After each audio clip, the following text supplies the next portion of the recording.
Ani kaçış manevrası veya halk arasında anılan adıyla geyik testi serimizin ticari araçlar grubunda yer alan 4. modelin testine hoş geldiniz.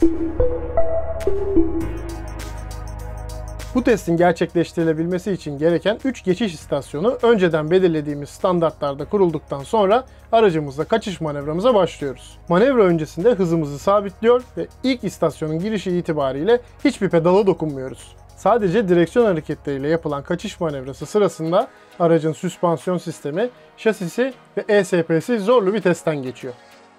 Serimizde bugünkü konuğumuz Opel Combo. 1,5 litre hacimli turbo dizel motorla donatılan araç 1536 kilogramlık boş ağırlığa sahip. Ayrıca 16 inç çaplı jantlar ve 205'e 60 R16 ölçülerinde lastikler de donanımda yer alıyor. Ayrıca Combo daha önce pistimizin konuğu olan Peugeot Rifter'ın da kuzeni. Rifter'dan daha alçak bir araç olan Combo bunun avantajını ani manevralarda hemen belli ediyor. 70 km/saat süratle gerçekleştirdiğimiz ilk testimizde bir binek otomobil gibi davranan araç havuz geçişlerinde zorlanmadı. İkinci havuz girişinde devreye giren ESP'de son istasyona girişte kontrolün tamamen sürücüye bıraktı.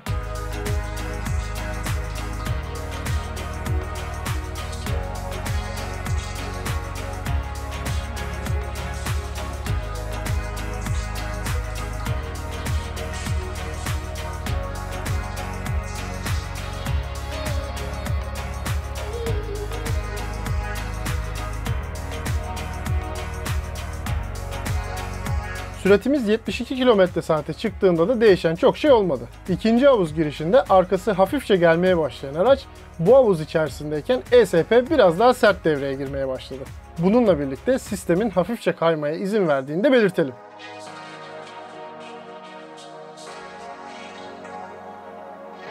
Sonuç olarak bu süratte de manevranın tamamlanmasında herhangi bir sıkıntı yaşanmadı. ESP devrede olduğunda fren lambalarının yanmadığı da dikkatimizi çekti.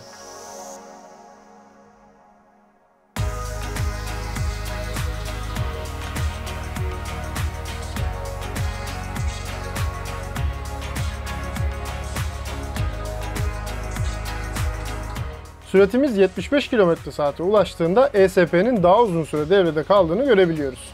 İkinci havuzda daha da sert müdahaleler yapan sistem yine de 3. havuz girişine zamanında ulaşmayı sağlayamadı. İkinci bölümde daha uzun süre kayan Combo bu nedenle 3. havuz girişindeki kukaya takıldı. Aslında aracın süspansiyon sistemi ve ESP'si daha yüksek süratleri kaldırabilecek gibi görünse de bunun için lastiklerin biraz daha geniş tabanlı seçilmesi uygun olacaktır.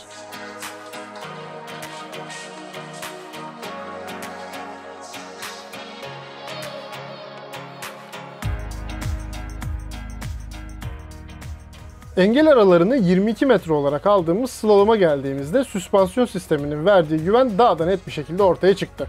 Fazla yana yatmadığını gözlemlediğimiz Combo'nun bu bölümde gördüğü en yüksek sürat 67 km/saat oldu. ESP'si bu test sırasında sadece bir kere devreye giren Combo kendisini rahatsız hissetmedi diyebiliriz. Ticari bir araç için yeterince hassas olan direksiyon sistemi de sürücünün işini kolaylaştırdı. Opel Combo geyik testi ve slalomumuzu da böylece tamamladık. Sıradaki testimizi kaçırmamak için kanalımıza ve sosyal medya hesaplarımıza abone olmayı unutmayın. Hepinize iyi sürüşler.